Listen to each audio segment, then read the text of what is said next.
So I can at least help navigate the store and stuff like that. It was I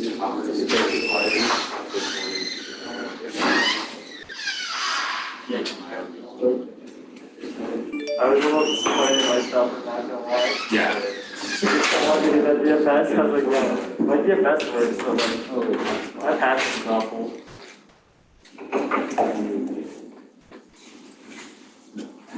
Thinking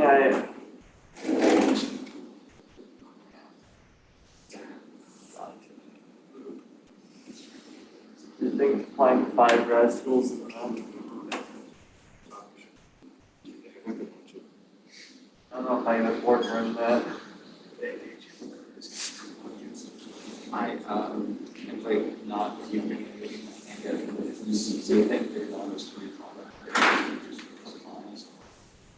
Yeah, I spent my GTA money on my down payment for my rent in my house. Because it's $1 bazillion to live now. I need to get out of Phoenix. It's too expensive.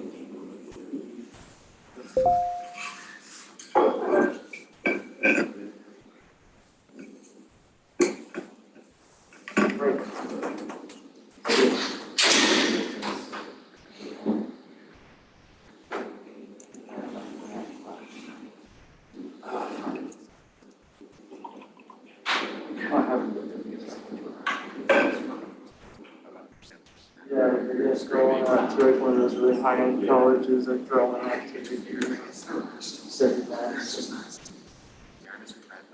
Yeah, I don't know. My head's not working. Head not working, dude. Head exploding now.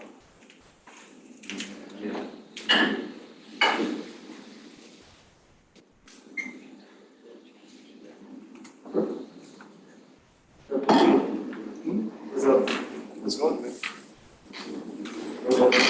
Certainly I would. Yeah.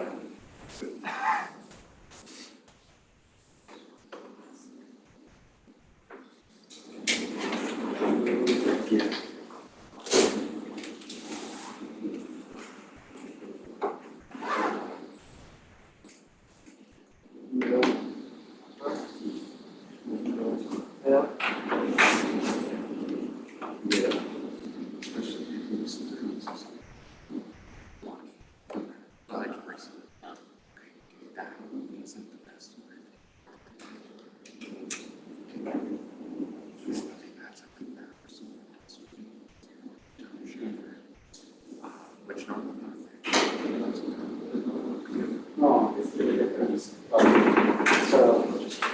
Bluetooth thing doesn't work anymore.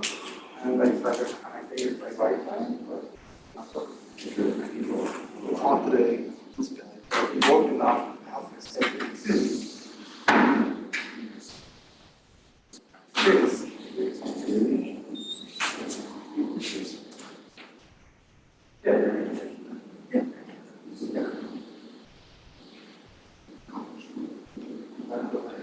Oh, I'm going back. Yeah, that's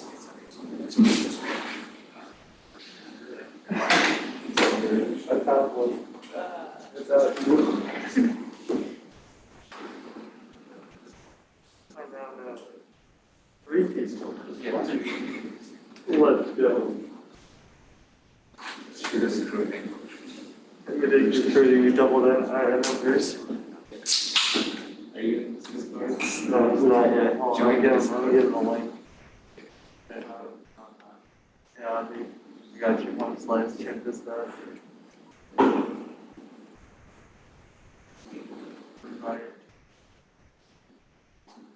And get on it, homie. How many numbers? 6. We're growing. So there's only 30 people like classes. Is there something that you wanted to the course that you want to score? You're already in it?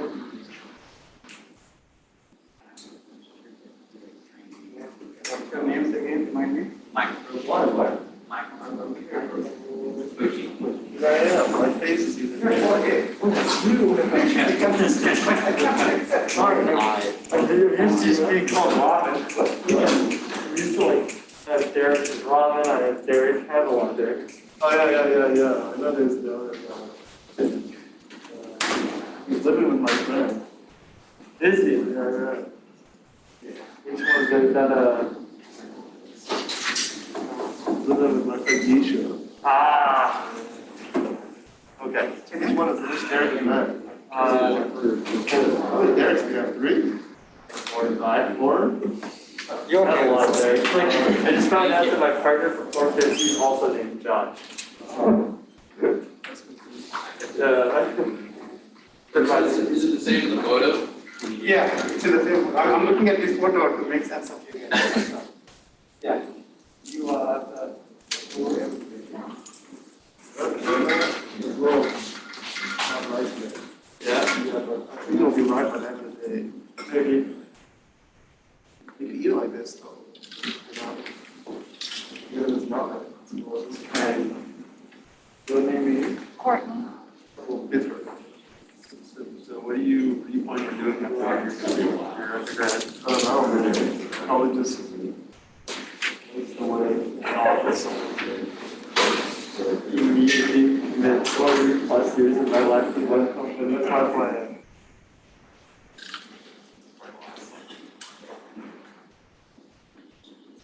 It's the safe choice. Just kidding. It is a choice for sure.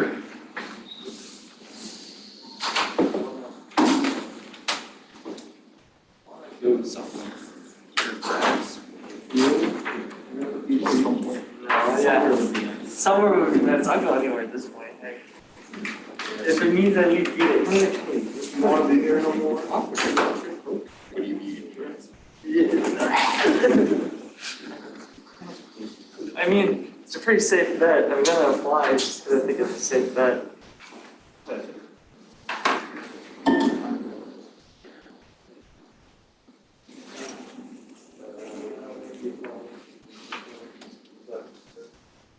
Okay, so while you are here, maybe you guys can try to figure out the min-max backup for that tree.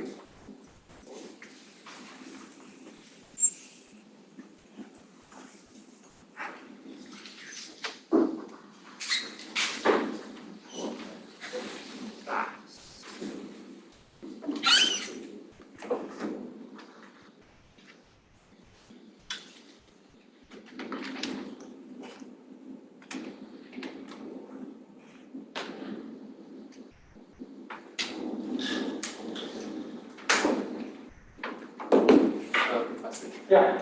I noticed that on this tree, if you go from right to left, you don't prune any branches. Yeah, that is good.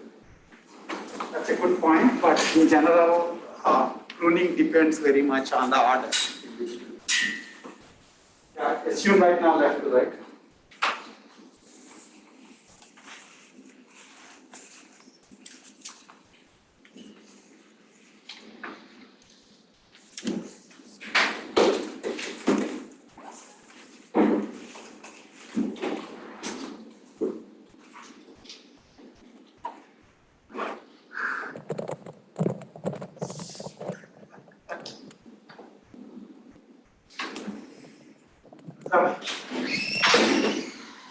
I'm just asking for min-max backup. If you can do alpha-beta pruning, that's even better. But just min-max backup for now. At least that's the minimum.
Okay,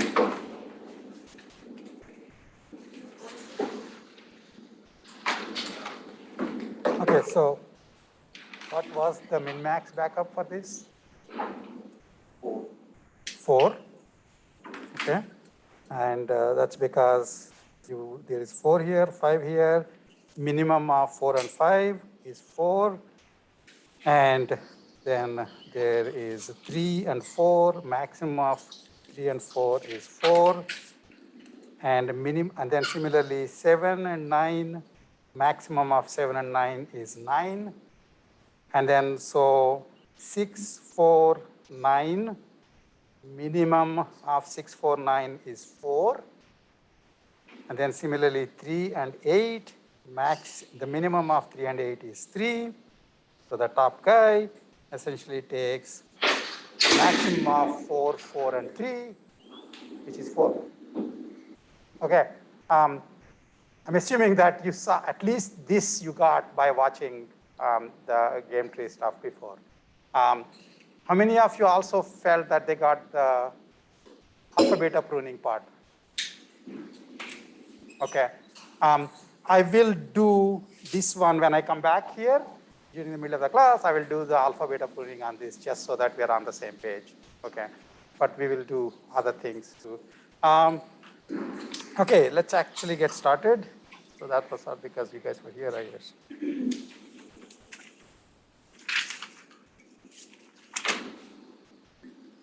Okay, so what I am going to do today is some loose ends with A-star search because I didn't directly mention it and I should sort of mention it formally. And then sort of take your questions on game trees that you have looked at. In fact, for the A-star search, one of the viewings was a worked out example of A-star search with open and closed list. And that actually has some discussion on monotonicity. I don't know if you watched it, I hope you did. But the worked out examples are the things that if you don't care about the theory and you want to do some specific, at least you want to trace how the algorithm works, it's a useful thing to look at those worked out examples. I will give more as we go on. So for example, I have given an A-star tree search and ID A-star tree search worked out example. I also gave you an A-star closed and open list example, where in that particular example, it turned out that you had to re-expand a node, that you expanded it, put it on the closed, and then it came back again. And that's because that was A-star search with graph. So there may be more than one path to come to the same node. And you may have come to the node first with the costly path, and then you discovered a cheaper path to it. So this is not even the goal node. It turns out this is the intermediate node, which will then go to the goal node. And one of the important things is if you have an optimal path, there is this very important thing called optimal substructure principle.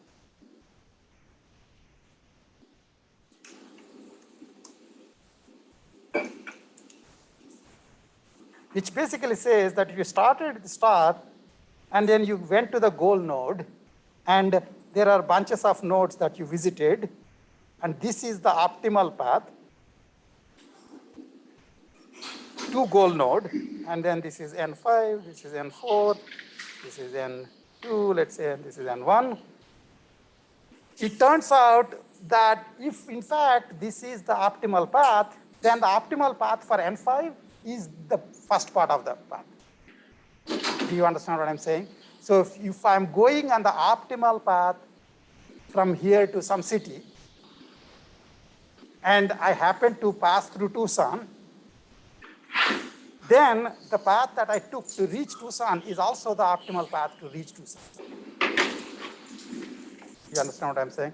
It's not always the case, but for all the problems where A-star search works, they have this optimal substructure principle. That means if the optimal path is passing through a node, then the path up to that node must be the optimal path to that node. Did you guys get this? Again, some of these things look like pretty obvious is what I would expect it, but it turns out I can actually give you examples where that property doesn't hold. If somebody asks me on Piazza, I'll give you an example where the optimal path may not have optimal substructure principle. But all the problems that you look at for A-star search do have it. And that's what it turns out A-star search is also talked about in the context of what is called dynamic programming. Basically, Dijkstra's algorithm is doing dynamic programming. A-star search is doing dynamic programming. We do dynamic programming multiple times. The other day, I saw on Twitter that somebody said that I suspect that dynamic programming was invented only for coding interviews. Okay, because people go through computer science not figuring out what dynamic programming is, and then time comes for a Google interview, you desperately read, oh, dynamic programming is. Okay, it turns out it essentially, dynamic programming is a way of exploiting optimal substructure principle. Okay, anyway, so the loose ends that I wanted to talk about on A-star search, but before I go there, let me do a couple of administrative things. Project 1 is assigned. You, I hope, got started over the long weekend about how to do that. I will be giving homework, problem set 1. You can either think, okay, so show of hands. So we have two possible ways of doing the homework. One is you actually do the problems on the paper and submit the paper to us, okay? And we have, since it's a small class, and since I actually have graders, we can have it graded that way, okay? The other is you basically do online, and there'll be multiple choice kinds of things, and the grade scope grades it, okay? Clearly, if you want to learn anything, you have to actually do it by hand and then just enter the answer in the online one. And if you are actually doing it on the sheet, you will show your partial work, and so there are ways in which we can give you comments.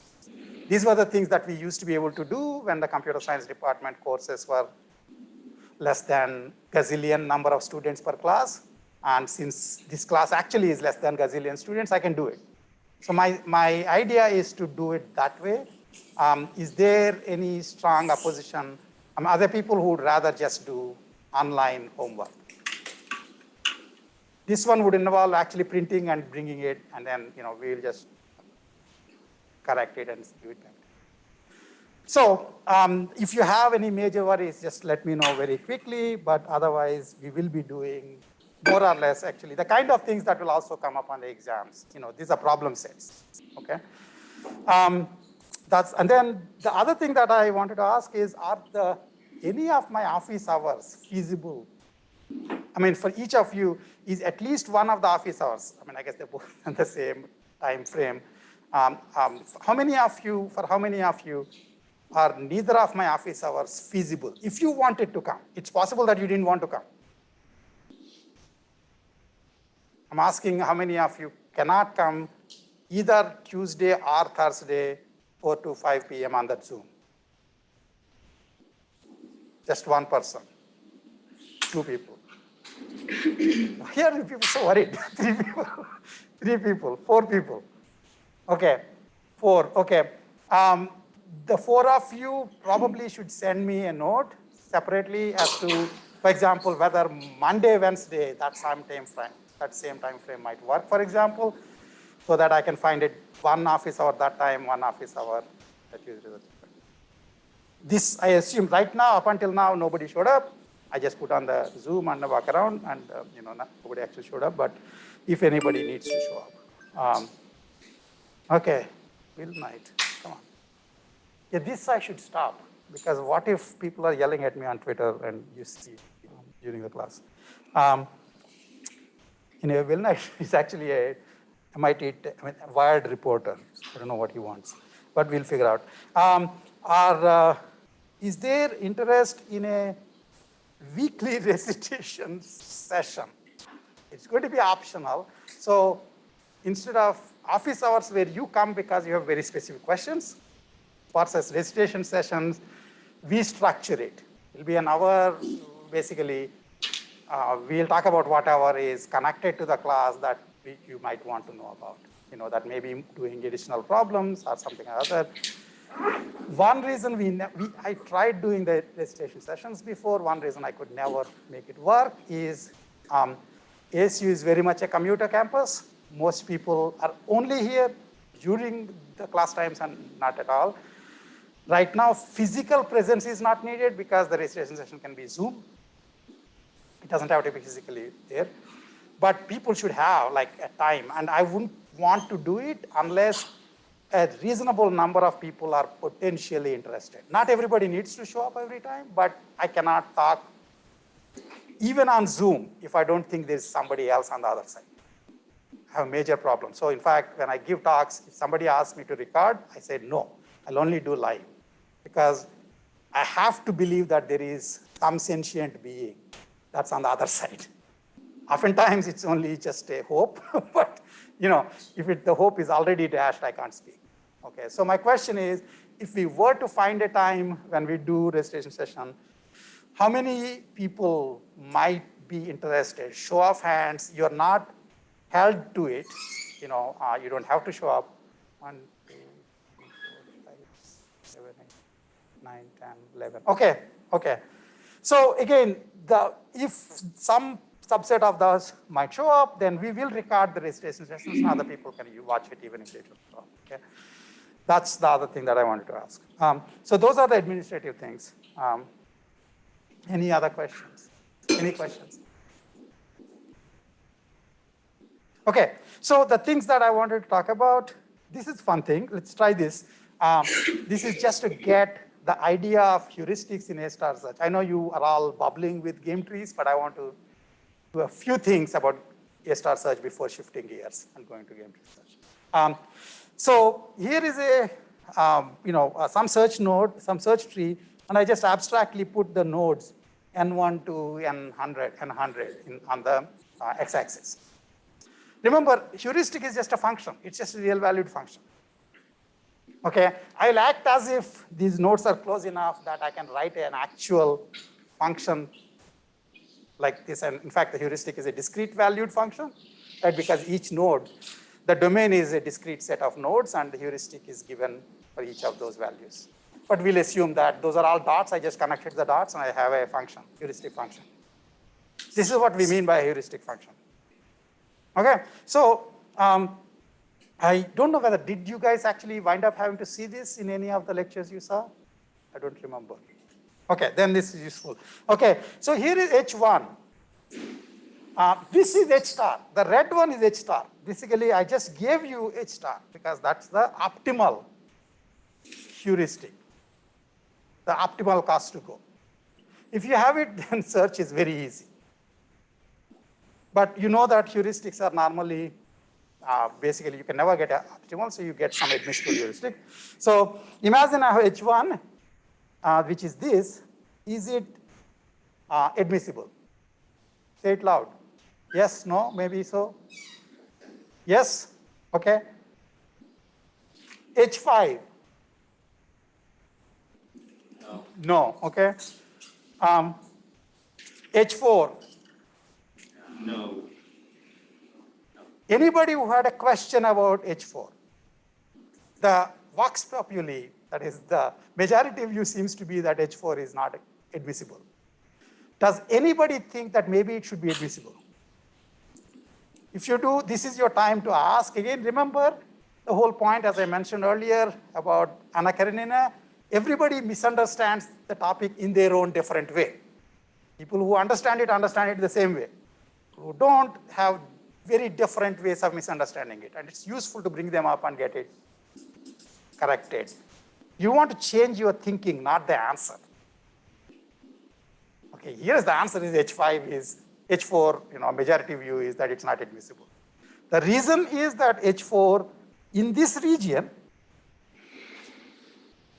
it is above H star.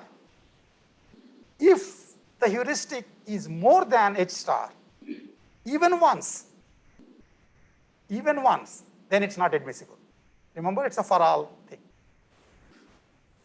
What about H2? This one. I need to stop those. What about H2? Yes. Admissible? What about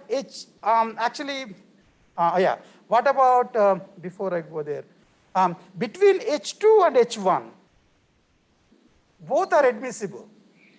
Which would you rather pick? H2. The basic idea is you want to get as close to the red guy as possible, the optimal heuristic. Since H2 is at every point greater than or equal to H1, while still being less than or equal to H star, H2 is considered more informed.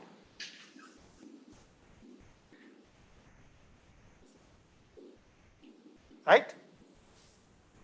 What about H3? H3 is like this guy. That guy. We consider that last part. Okay, yeah, that's actually a very good point. This place, it is actually crossing over. So, yeah, I mean, there it's become inadmissible.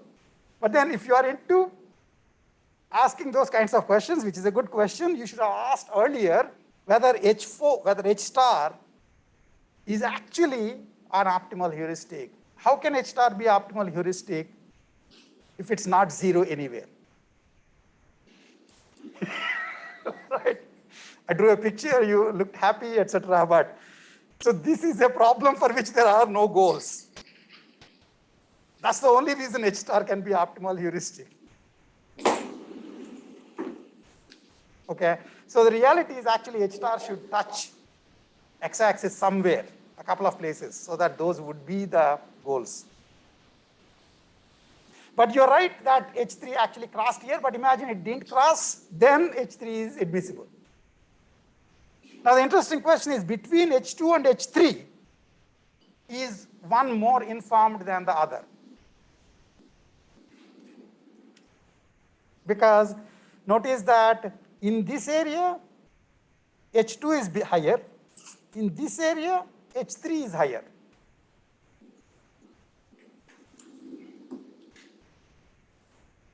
Okay? So neither of them are more informed than the other one. That's the most likely situation when you have heuristics. If you give two admissible heuristics, neither of them is more informed than the other. But if I give you two heuristics that are not identical, and they are not more informed, neither of them are more informed than the other, then there is a way of getting a heuristic that is more informed than either of them, which is take the max of both. Do you understand what I'm saying? So I happen to have two heuristics. I spent the time computing them anyway. So if I keep taking max of both, since they're both admissible, it must be the case that the max of H2, H3 is also admissible, and it will be more informed.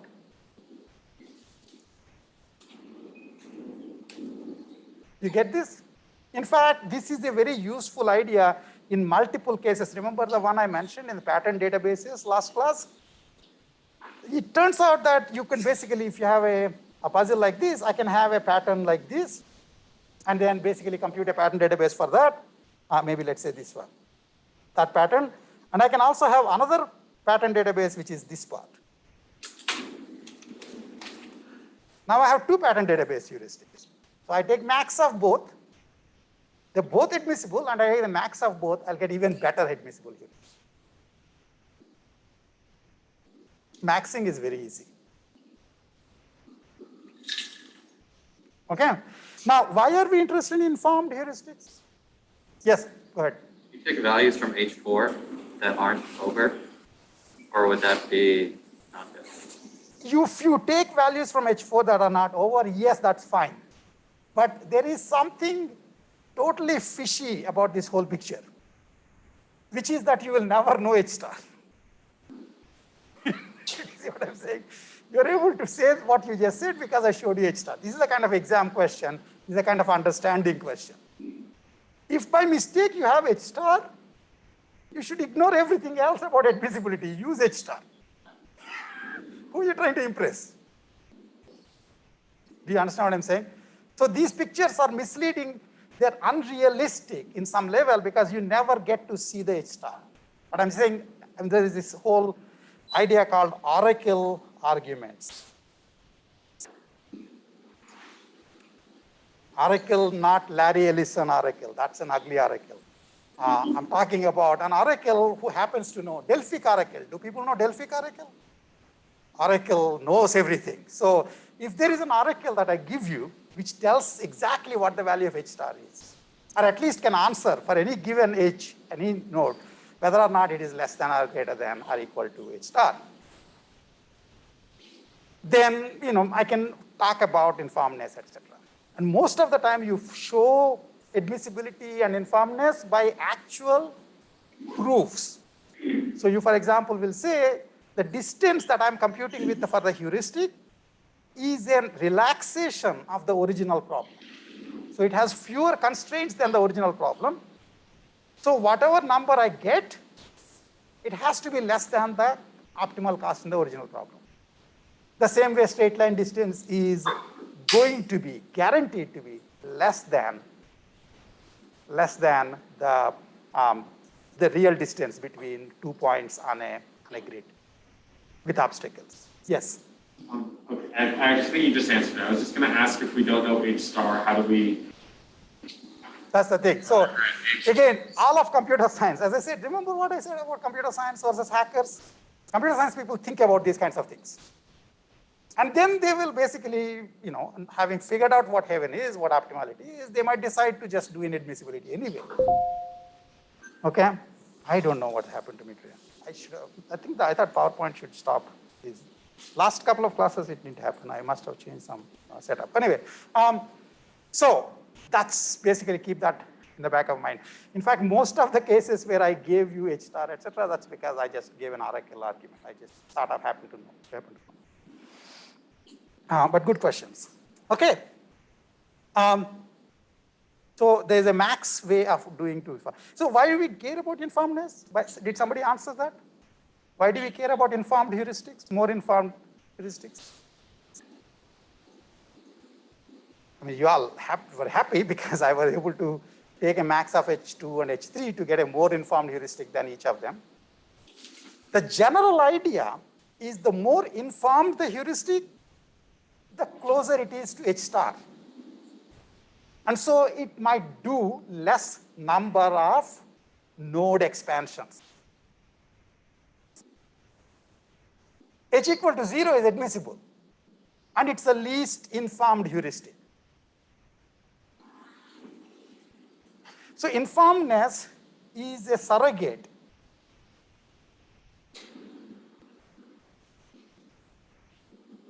for search computation cost. So the first order of understanding heuristics is the more informed the heuristic, the better it is. So in fact, when you do your project, the more informed heuristics will tend to do less number of expansions than less informed heuristics. And you know that it has to be the case because breadth first with H equal to 0 will do maximum number of expansions. Remember that the cost of a search is in terms of node expansion cost. That means, child generator function, whenever you call, you assume that's the one that's taking all the time. Okay. That's max H1, H3. I even showed that to you. Okay. Okay. Second order understanding now. Turns out that both H2 and H1 are admissible. I'm just telling you this. Which one is more informed? H2. So which one do you think will do less number of expansions? H2. You're all on the same page? Now I'll show you H star. Are you still going to stick to your argument that H2 is going to do fewer expansions than H1? Seriously? If you do it, you'll find H2 actually doesn't do fewer expansions. It has more expansions than H1. What's the reason? Because you notice this is just a factor of the previous, the real heuristic. You see what I'm saying? I just basically copied and pasted, put it down. Modulo the G, the zero crossings that I supposed to have. So this heuristic differentiates the nodes the same exact way H star does. Whereas this guy doesn't. Just a second. So you should feel that somehow, even though informedness is supposed to mean more fewer expansions, more informed means fewer expansions, that looks like that theory must have some loophole. Because this looks like this is almost the real heuristic, modulo like a fraction, a factor. If somebody was going to give you this versus this, you should always take this, because this one looks exactly like the real heuristic. It's just a factor away, whereas the other one isn't. So in particular, it differentiates the search nodes the same way H star does. And in fact, it turns out that H1 in this case, in this kind of cases, H1 is actually better than H2.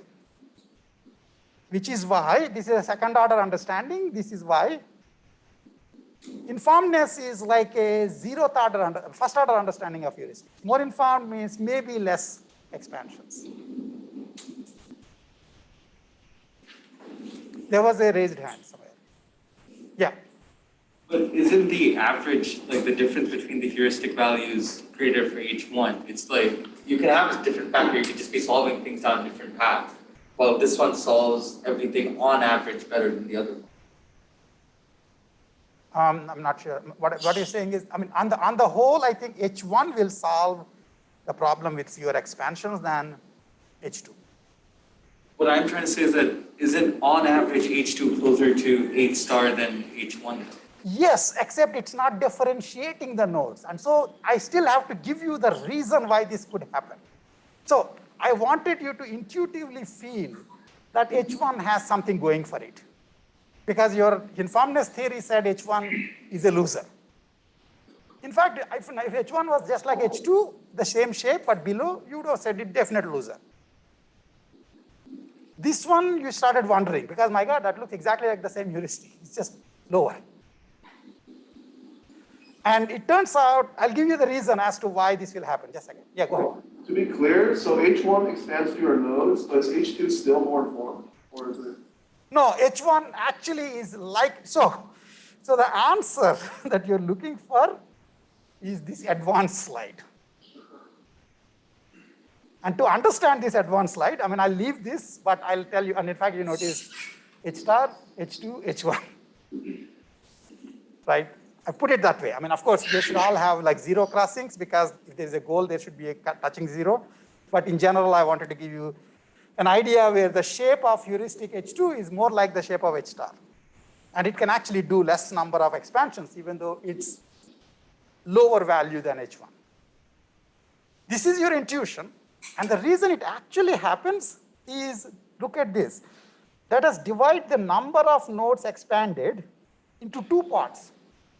One is N1, which is the number of nodes expanded whose F values are strictly less than F star. F star is the optimal goal's G value, because a goal's H value will be zero anyway. You see what I'm saying? And what happens in A star search is, in the breadth first search, you start from the start node and you go in concentric circles, searching for nodes that are k distance away. All the nodes k distance away, then k plus 1 distance away, and so on. What A star search does, it sort of does more elongated paths, like that. So it essentially avoids looking at directions which are not closer to the goal. One thing that you don't pay that much attention to is that A star is guaranteed to expand every node whose F value is less than F star. If it doesn't, the optimality proof will die.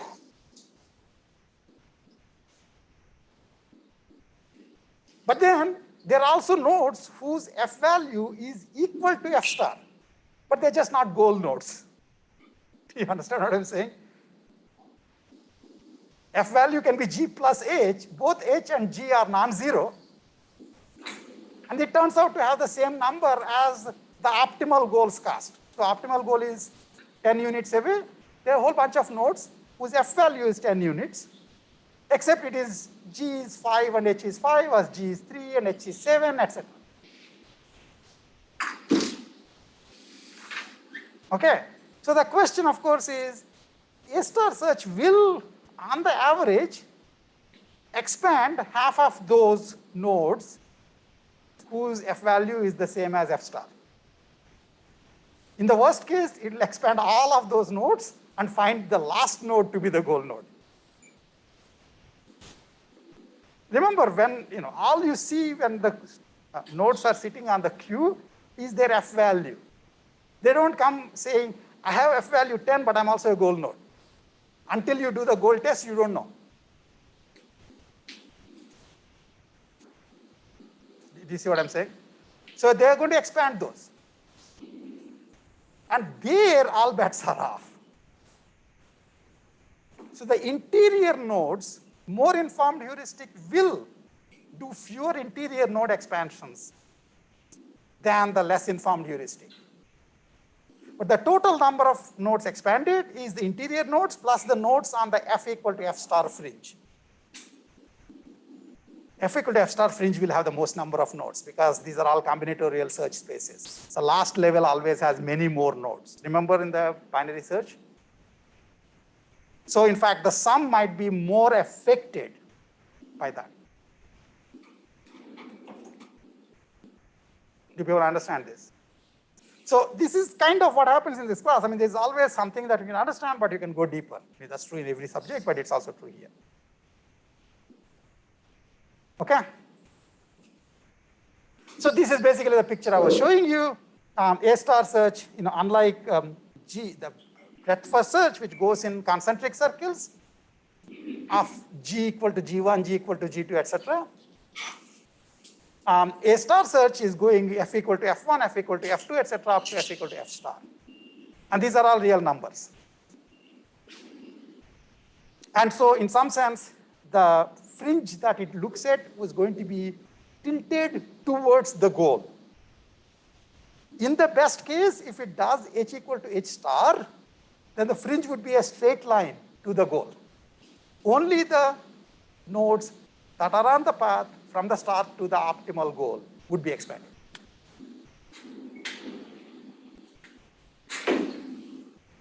Okay? And then the last thing I want to mention before I go off from this is this picture, G equal to G star.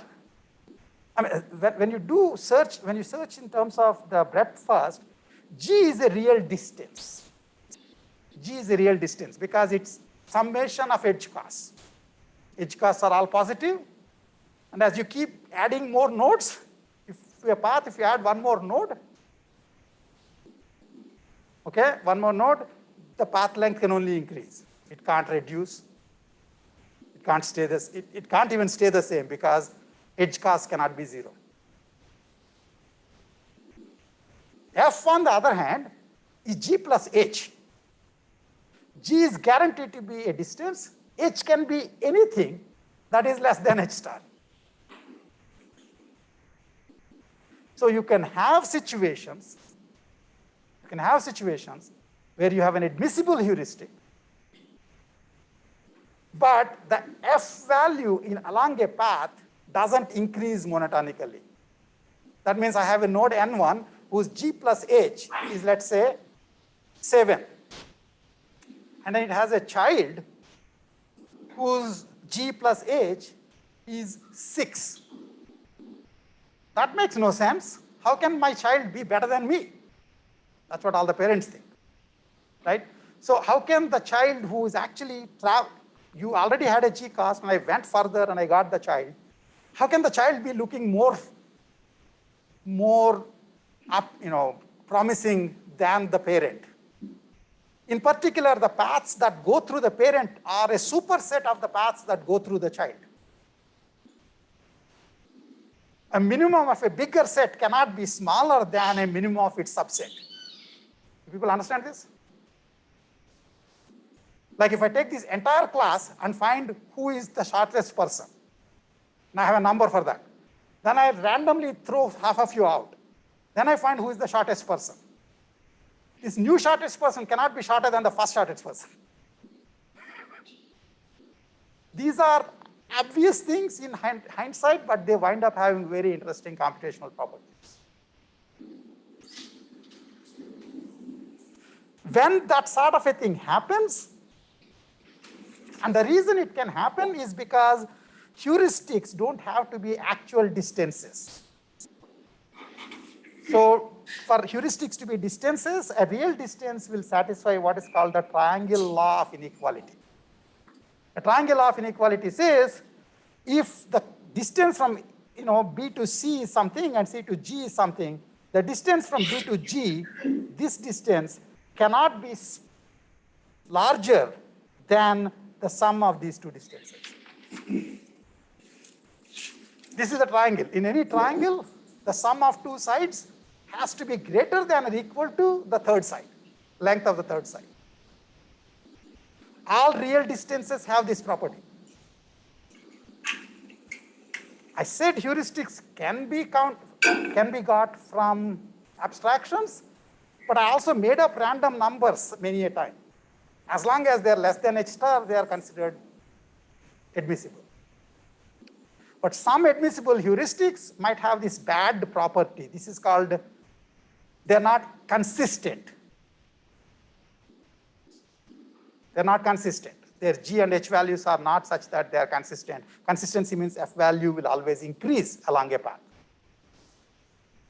If it does not, then all you need to do, if you ever, during the search, if you ever find that the F value of a child is less than the F value of its parent, you slap it and say, no, you can't be any better than your parent. So you take the F value of the parent and give it to them. This is called the path max correction.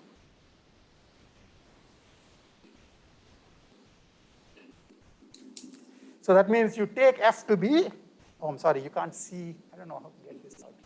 You're not actually able to see what I was writing. It's what it said is F of n equal to max of F of parent and G of n plus H of n. That's the path max correction. For a consistent heuristic, the max will always be taking this number. For an inconsistent heuristic, F of parent actually can be higher than its child. Then you say the heuristic must have been bad, I rectify it locally. One interesting question is, if you don't rectify it, what happens? If you don't rectify it, you do unnecessary expansions. In fact, that example that I asked you to look at, which I don't know if I have that picture here. Yeah, this is the example that I asked you to look at. It turns out you can see that that heuristic is actually inconsistent. How is it inconsistent? If you take F of B, right? F of B would be, for example, in this particular case, if you came like this, F of B would be 4 plus 0. Okay? And F of A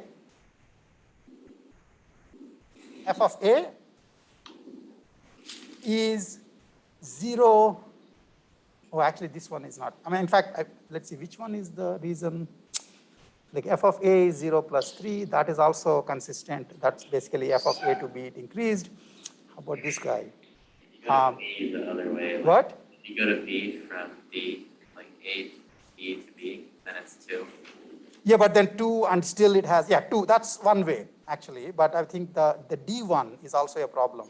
D and B, if you combine, if you look at D, the value of D, the F value of D would be 1 plus 4, which is equal to 5. Then the F value of B would be 2 plus 0, which is equal to 2.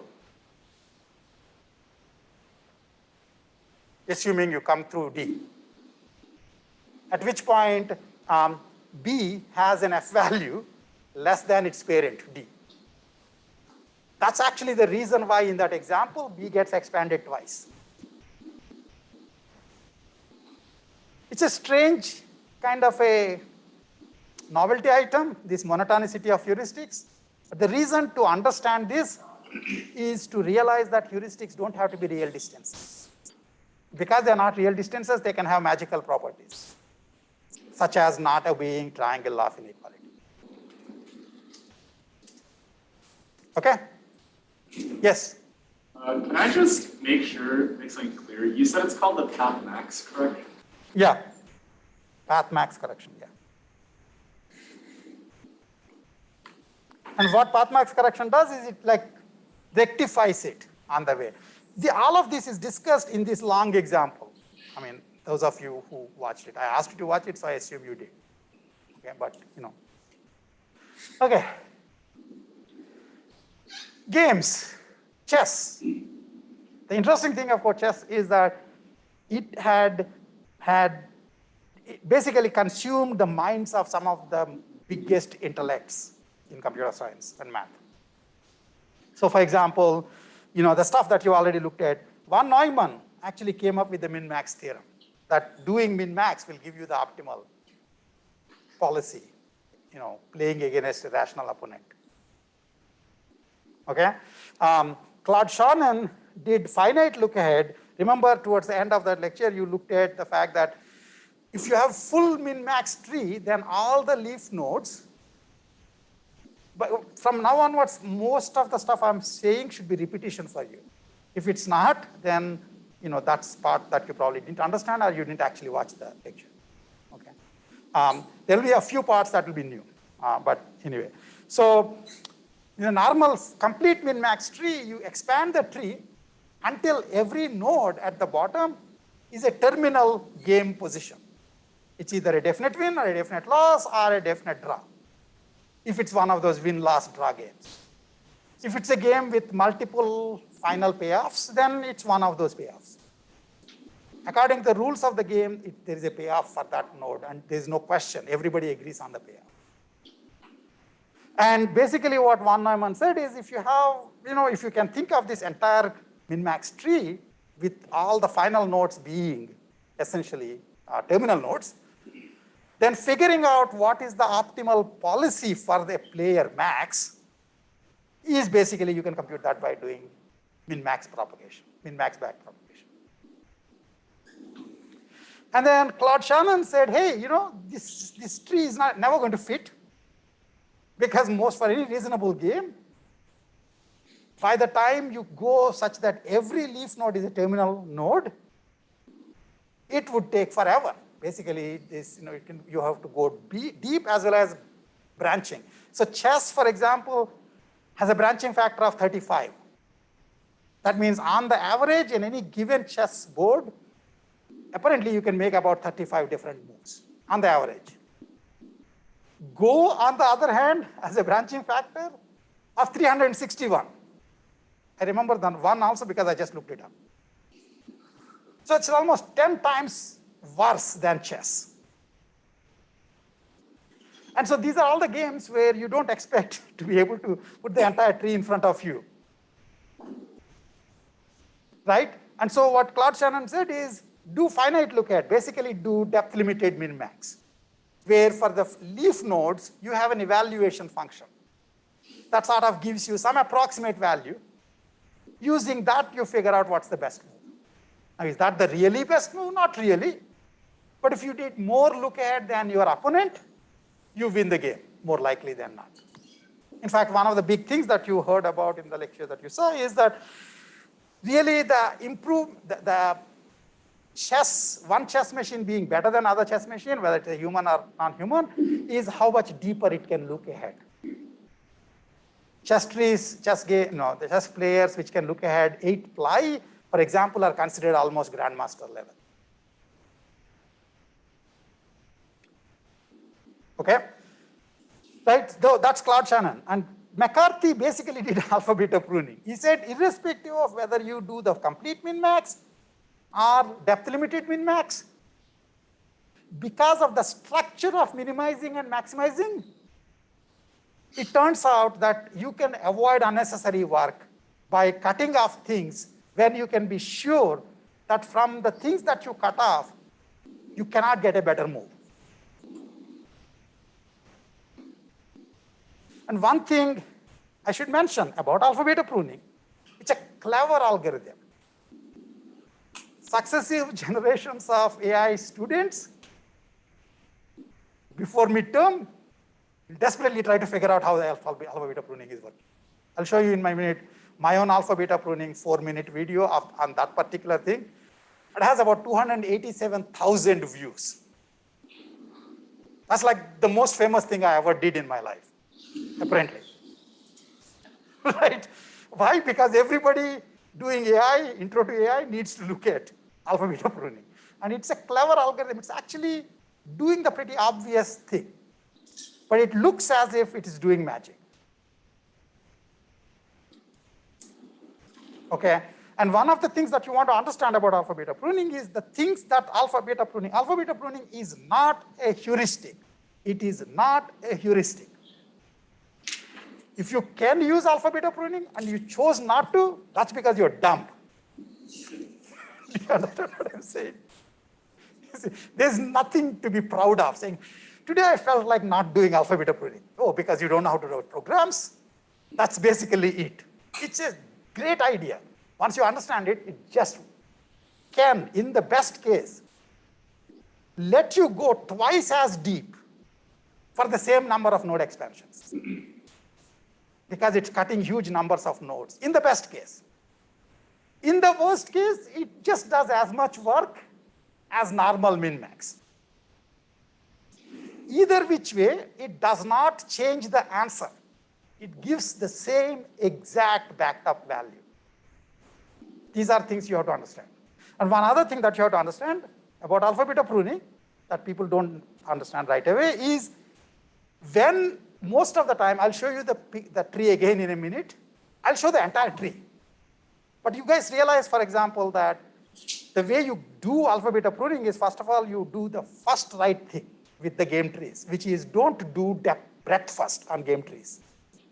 Do depth first. Because one good idea we know to keep space limited is to do depth first. So you should always traverse the tree depth first. And when you are traversing the tree depth first, you get to keep track of bounds of how good is this node going to be. A min in terms of it will always be less than or equal to this number. A max in terms of it's always going to be greater than or equal to this number. And all alpha-beta pruning is saying is if your parent says, if you have a max parent, you are a min child, a min descendant, and you have a max parent, and the max parent says, I will, for the life of me, never take anything less than 5. It has to be greater than or equal to 5. And you just found, based on the search that you did below you the descendant, you are a min descendant, that you will never be able to send anything that is not less than or equal to 3. Because you already have a 3 and you're taking minimum of 3 and everything else that you haven't seen. Minimum of 3 and stuff that I haven't seen is minimum. I mean, so if minimum of 3 and stuff I haven't seen is going to be less than or equal to 3. You understand that. Minimums don't increase. Minimums can only reduce. You're taking the structure of the min, that minimum will only reduce, maximum can only increase. This guy says, I'll never give you anything that's not less than or equal to 3. its max parent or ancestor says, I'll never take anything. That is not greater than or equal to 5. At that point, the descendant gives up, saying, I'm not going to amount to anything. My ancestor will never be proud of me. So I commit suicide. That means, actually, I don't commit suicide. I kill all my descendants, rest of the descendants. Now, the interesting thing, this is the very, very important thing. When you decided not to have any more children, I'm sorry, when this node decided not to look at any of its children and their descendants, does it know how many children and descendants it hasn't yet looked at? In the picture you do, if you see the entire tree, you can see exactly what you are cutting. In a midterm, you get to see, oh, I got 4 nodes, Rao cut 7 nodes, so Rao wins. In real life, the path not taken is the path not taken. You don't know how much you saved. This is exactly the thing that you guys have to remember. Alpha-beta pruning cuts saying, I don't need to go that direction. And an oracle who knows everything might say, wow, you saved yourself expanding k number of nodes, where k can be 1, k can be 10,000, k can be 10 billion, depending on how bad that tree that you just cut off is. You understand this, right? The path not taken, the beauty of the path not taken is that path might have led to other things, all sorts of possibilities. By cutting it off, you're cutting off all those possibilities. Normally, you should be worried if you're cutting off a possibility, because what if that is a better one? In alpha-beta pruning, given the assumptions of the game, you can't be wrong. That's the point of alpha-beta. And then, McCarthy did the alpha-beta pruning, and Donald Knuth, how many of you heard of Knuth? Okay, Knuth, these are all like luminaries. You should know these people, what they have done. This is not the only thing they have done. This is not the real reason why they are famous. It's just that these people also wound up touching alpha-beta pruning. Donald Knuth actually did that analysis showing in the best case, in the very best case, alpha-beta pruning will basically avoid expanding b power d by 2 nodes. That means b power root d nodes, it's avoiding expanding. Which means given the same number of node expansion budget, in the best case, by using alpha-beta pruning, you can go twice as deep. And since depth limited is the name of the game, the deeper you can see, the better off you are. Alpha-beta pruning is just a great idea. You should use it when you can. This is not when you can. You should use it if you're doing, a min-max tree. Okay? So these are all the things. And now, obviously, nobody in US cared about chess because of these guys until last year they were stuck at home and found the Netflix Queen's Gambit. And then suddenly realized chess is an interesting game. Okay? But that's the background on chess. Are there questions that people have before I go into additional things beyond the lectures? Are there questions that people have about things that they have seen? So for example, I talked about how you can think of a game tree, the game tree configuration, and then there are different kinds of games. Mostly we're looking at the deterministic, fully observable games. That means everybody sees the same configuration of the board. Partially observable games, an example of partially observable game is poker, where you don't know the other person's cards. Okay?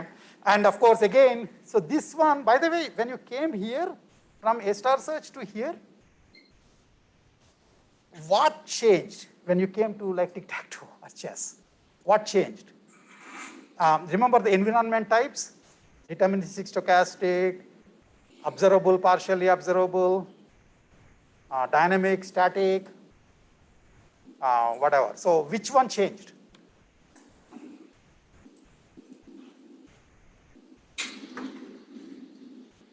This is a bigger, more interesting environment. What changed? Observable, unobservable? No, chess is fully observable. Just tic-tac-toe. What? No, we are talking only about chess and chess go kind of games. These are the deterministic games. So what deterministic games means you're still in deterministic world. Play against somebody? What? Play against somebody? What does that make it? Multiple agents? What? Multiple agents? Yeah, so it's not static.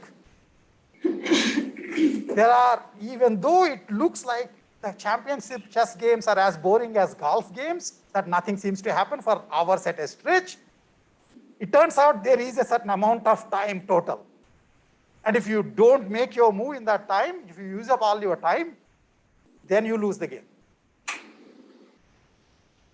Do you understand that? Okay? So it's not a static environment. It is a dynamic environment because there is other agent and there are time constraints on how much time you can take to make your move. And then, of course, there is an opponent who gets to make a move too, and you assume in all these games that the opponent is perfectly rational. That means they are as interested in doing maximum damage to you as you are in doing maximum damage to them. These are all called zero-sum adversarial games. In fact, this is also the beginnings of what we have looked at called general game theory. Game theory as a whole is very important. We just look at this piece. This is the simplest kind of games, which is perfectly adversarial games between two rational players. Society in general is a mixed game. All these people in the class, some of them will cooperate with you, some of them might be competing with you. There are friends, there are enemies, there are frenemies, and all sorts of interesting stuff happens. And you have cooperative games, competitive games, and interesting questions of what are the best strategies for these different kinds of games. How many of you have seen the movie The Beautiful Mind? Russell Crowe. What? Watch one scene. Just one scene? Yeah, I mean, this is the sad part of having YouTube, but that's a different story. Yeah, so Russell Crowe basically was playing John Nash in that movie. And John Nash basically came up with the Nash equilibria for a certain class of games. Okay? Anyway, so these are the simpler kind of games where we are looking at perfectly rational adversarial agents. Okay. So my question is, let's see. So what I'm going to do basically is two things before we leave today, and then we might actually do some more loose ends next time before I go into games against nature. One is walk you through alpha-beta example. Okay, actually I should just let you see this. It's only 4 minutes. I probably will do it in 8 minutes, which is worse. But I'll do it here, and then you can watch it, and the counter will increase to 280 cents to 278 plus one more, I guess. Okay. But anyway, let's see if I can do this. Okay, so I'm doing depth first search. I'm just going to drone on because that's what most of the time I don't do worked out examples in the class is because I think it's boring. But I also know that when I'm sitting on the other side, boring stuff is good. Too much excitement, nothing goes in.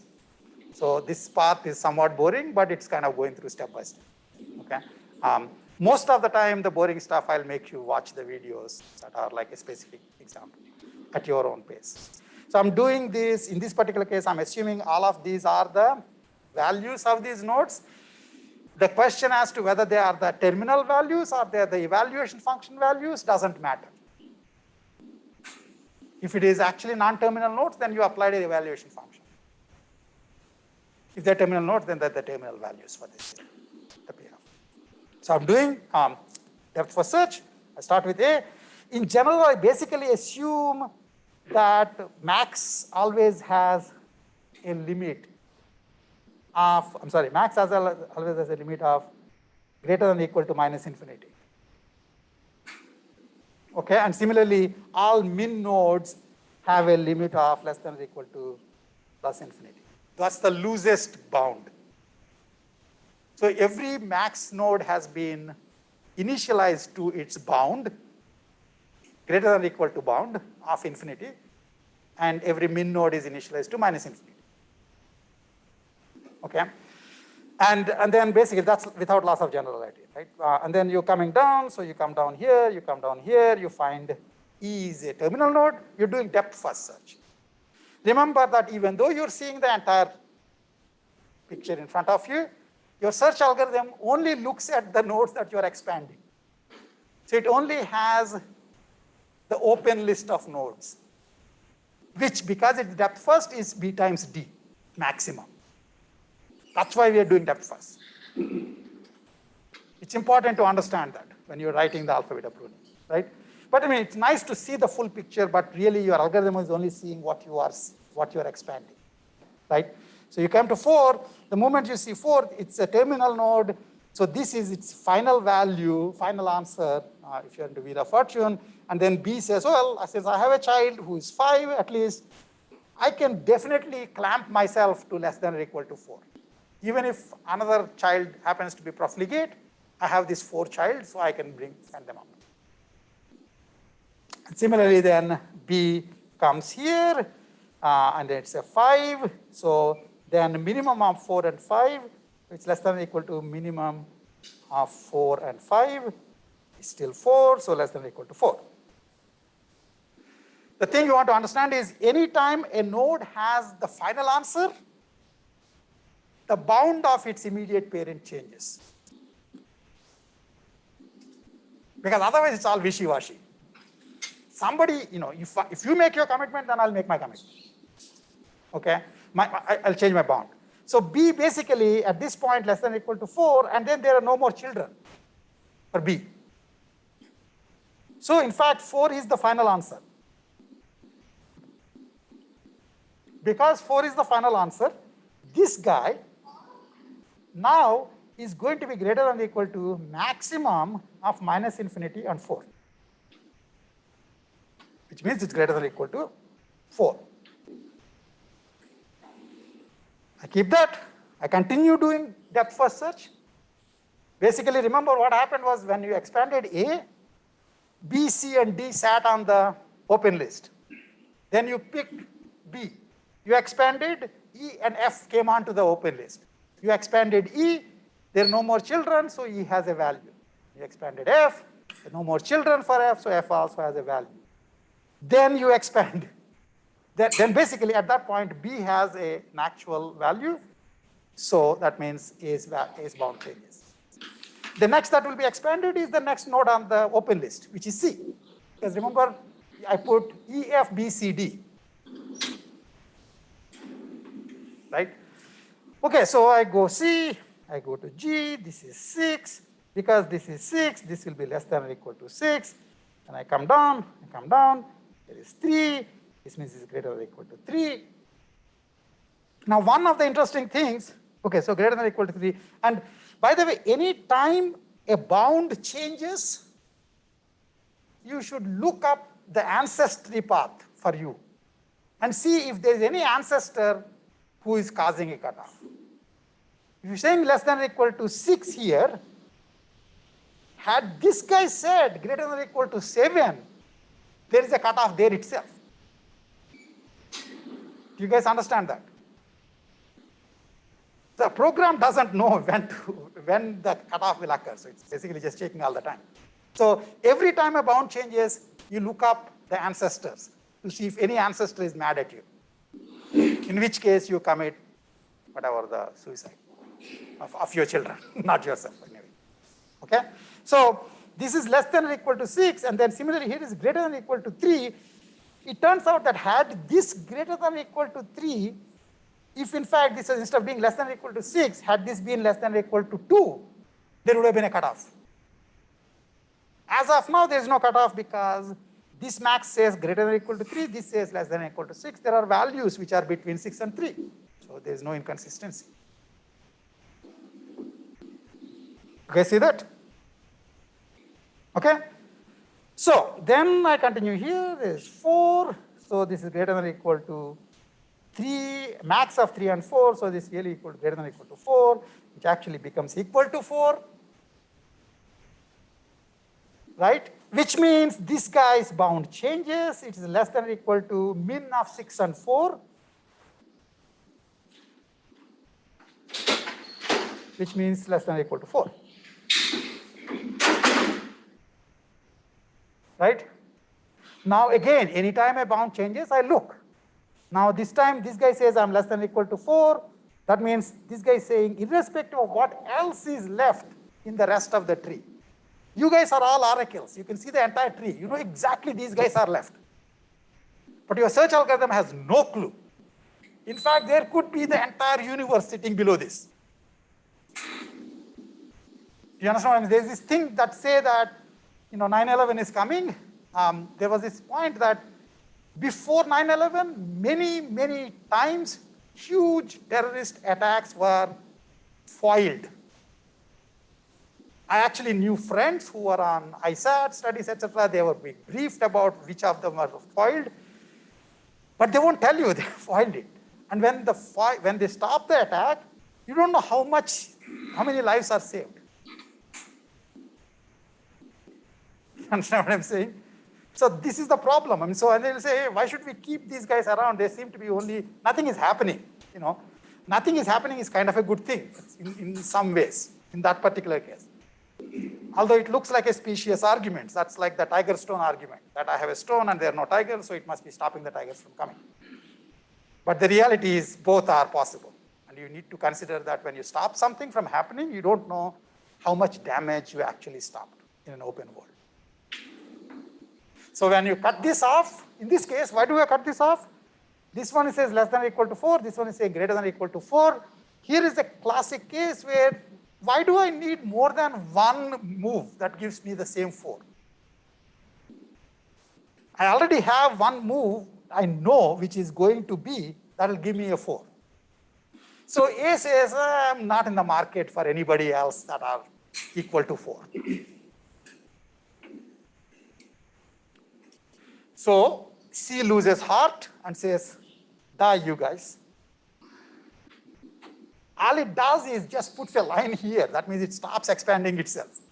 How many nodes are below? It doesn't know. You, the gods, who see the entire search tree, know.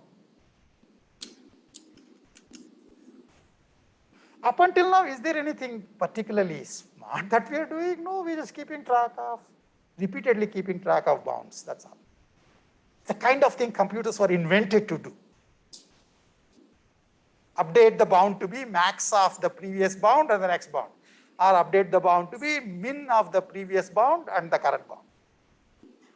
And then check whether a greater than bound is basically equal to or greater than a less than bound of a descendant. If so, that's a cutoff.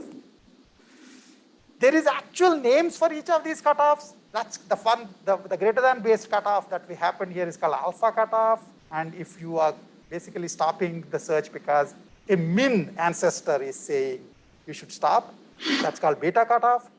But really understanding alpha-beta pruning doesn't need you to remember what alpha cutoff is, what beta cutoff is. Think in terms of greater than or equal to, less than or equal to, you'd be happy. Okay. So at that point, when I stop, since I stopped, as far as I'm concerned, this guy's value is 4. And this will never be part of any important, this will never be chosen anyway. So then I come here, 3, so it will become less than or equal to 3. This is less than or equal to 3, this is greater than or equal to 4. D loses heart and says cut.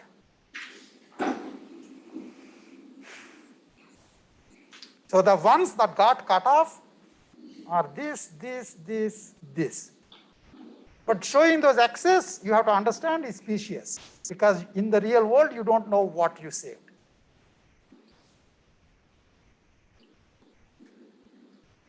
Okay? That's alpha-beta pruning. Now somebody pointed out in the beginning of the class, had you taken this tree and traversed depth first in the right to left order, instead of left to right order, there is no difference, right, as far as the thing is concerned. You will see that right to left order, there won't be any cutoffs at all. In fact, alpha-beta pruning has the maximum amount of cutoffs if you wound up searching, expanding the nodes from the most promising to the least promising. at every level. The max guy expands most promising node to the least promising node. Min guy expands most promising node to min promising expand for themselves. If you do that, then you will get the maximum number of cutoffs. But to be able to do that, you actually should know what the real value is, or you should estimate. And when that best case occurs, okay, by the way, so that whatever I just said right now, you can look it up again on that video. I'll show you later. And here's one more example. I'm not even going to. Okay. This is Knuth's thing. What he basically points out is that on a uniform tree, if you happen to have expanded the nodes in the perfect order possible, then this is how the tree looks after the pruning. And notice that you might have thought, oh, alpha-beta pruning in the best case might just go directly to, quote unquote, the best leaf node. That's not possible. You need to have seen some part to be able to get a value to propagate it to a bound cutoff. In particular, you see, for example, you had to see all these guys before you could change the bound here.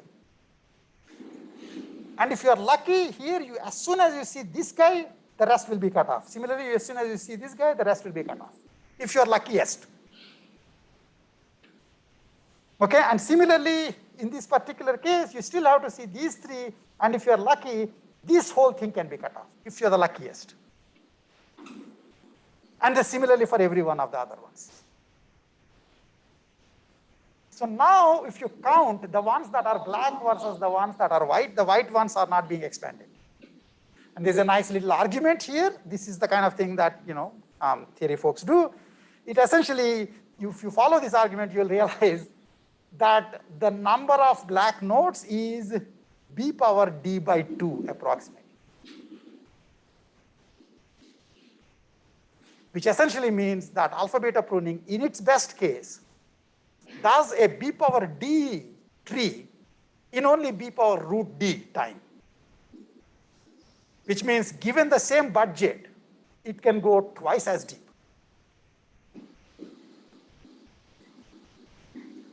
You see what I'm saying? Okay, that's basically about alpha-beta pruning. And we talked about, you also talked about the resource limits and cutting off search at a certain depth. And then, even though it's not a terminal node, trying to estimate how good it is. And these estimations are kind of like heuristics, except they're very domain specific. It's for the game. And you need to sort of look at games. So for example, the evaluation function that sort of you can understand for tic-tac-toe is if the node that you're looking at is a definite max win, it's plus infinity. Definite loss for max, it's minus infinity. If not, then count the number of rows, columns, diagonals open for max, subtract from it number of rows, columns, diagonals open for min. It looks like a reasonable, I mean, you guys are all experts in tic-tac-toe, right? And basically, everybody knows that the first thing to do is put your, whatever your mark is, right in the middle, because that cuts down the options for the other person. So it kind of captures that. That's a reasonable evaluation function for tic-tac-toe. For chess, it's going to be obviously a lot more interesting. There are all sorts of theories about positional strength and the number of pieces and all this stuff. In fact, I can't be the guy to talk about it because I don't actually play chess well. But experts will sit down and say, these are the features of the board, and these are the weights, and you multiply the features by the weights, add them up, that will get the evaluation value. Okay? And so evaluation functions are basically done that way. I will skip this, I'll come back to this later, and I'll actually probably be only able to do this for today before we leave. One of the questions is, you can, in chess, evaluation functions for hand-coded, And the Deep Blue, when it won because they could go deeper in the given amount of time.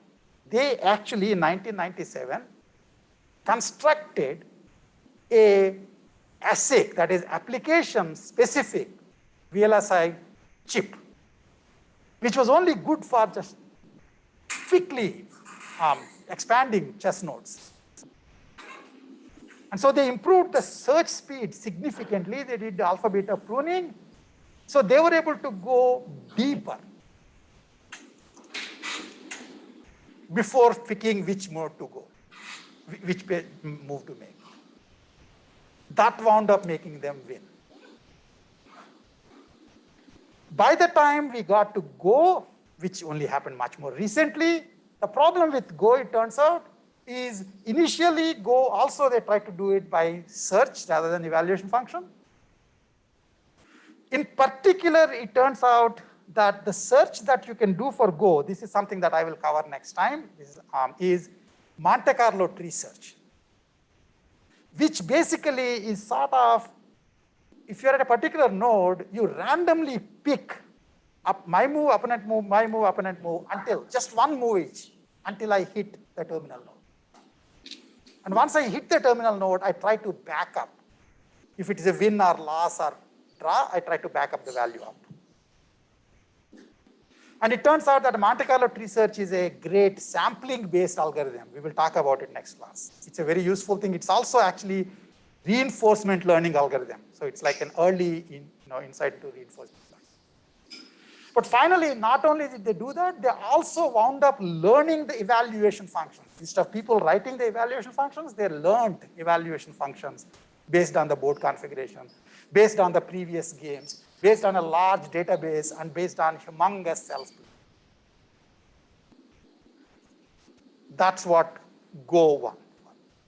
So next time when I come back, what I want to see, want to start with what is Monte Carlo search. And then we will go into games against nature. So after having played games against an opponent, we'll go play games against nature. That will be stochastic transitions. Plus any questions you might have. Stop here.